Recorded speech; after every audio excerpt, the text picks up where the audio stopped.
natyrisht ne do të themi fjalën tonë në strukturat e Partisë Demokratike, por duhet kemi parasysh që mas kësaj humbje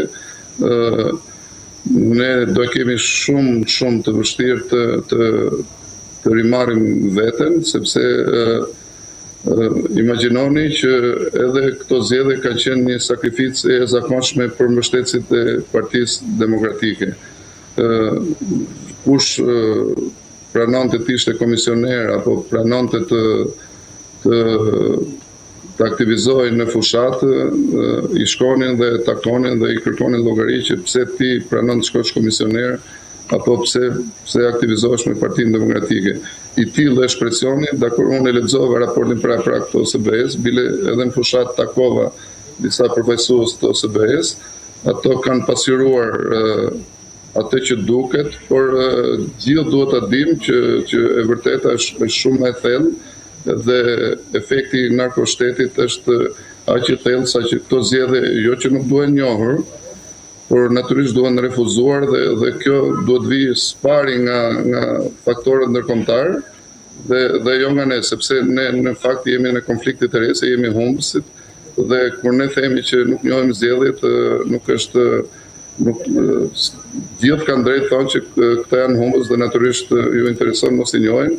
por unë do doja dhe do të dëshiroja shumë që këto zgjedhjet mos njeshin nga palë të treta, masi të kuptonin mirë se çfarë ka ndodhur në Shqipëri. Por kjo vetëm si një mënyrë për të bërë që kryetari të mos ikë nga detyra, se duke mos pranuar rezultatin e zgjedhjeve, automatikisht edhe kryetari nuk ka pse ikën, se na i vodhën zgjedhjet. Nuk është se i humbëm ne. Jo, në statut nuk shkruhet që një gjë e tillë. Unë jam partizan i zbatimit të dispozitave statutore dhe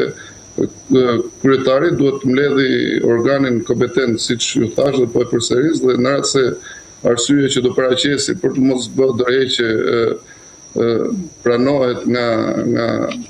institucioni përkatës, atëherë mund ndodhi që të vazhdojmë në detyrë. Përndryshe ne gjithë jemi detyruar të nënshtrohemi dispozitave statutore. Pavarësisht se zgjedhjet u vodhën, unë mund t'u jap me mira prova që ky nuk është pasqyron vullnetin e qytetarëve të Shqipërisë, Lushnjës dhe të Firit, por gjithsesi kushtetuta e një partie duhet të respektuar dhe vetëm duke i qëndruar besnik asaj ne mund të jemi të besueshëm në vazhdim për si opozitë ndershme. Zoti Sharka, dua të kujtoj edhe për ata që na ndjekin që keni qenë një nga kandidatët më të votuar në primaret e Partisë Demokratike. Ju vjen keq u renditet në listën e qarkut të Fierit i Pesti, duke bërë që në kuvend nga ky qark në Demokratë të shkojë Gazmend Bardhi, Luan Baxhi, Sajmir Koreshi dhe zonja Brunilda Haxhia. Keni qenë një nga më të votuarit, u renditet në listën e 5, keni bërë fushat, nuk është se hyni në listën e atyre deputetëve që u mjaftuan të jenë në listën e sigurt, në listën e mbyllur, edhe të mos kenë asnjë kontakt as me votuesit, as me qytetarët, sepse automatikisht të shihte veten të sigurt në parlament. Ju vjen keq që ishit i 5, nëse do të ishit për shembull i 3 apo i 4, do të ishit në parlament tani, edhe pa luftuar fare madje. Natyrisht që më vjen keq para daljes rezultatit zgjedhjeve.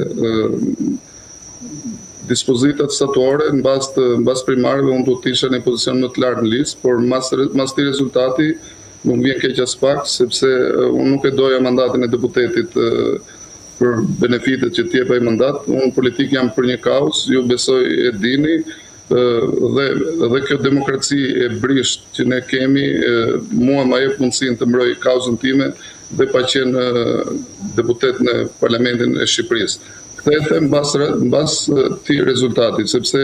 në rast se do isha deputet në këtë rezultat, gjithë ato që do thojë në parlament do binin vesh shurdër, siç do bien çdo zë opozitar. Unë do kem mundësinë t'i them dhe ju falenderoj për shanset dhe mundësitë që ka dhënë dhe media juaj dhe ndoshta do më jepni të ardhmen që të mbroj kauzën time.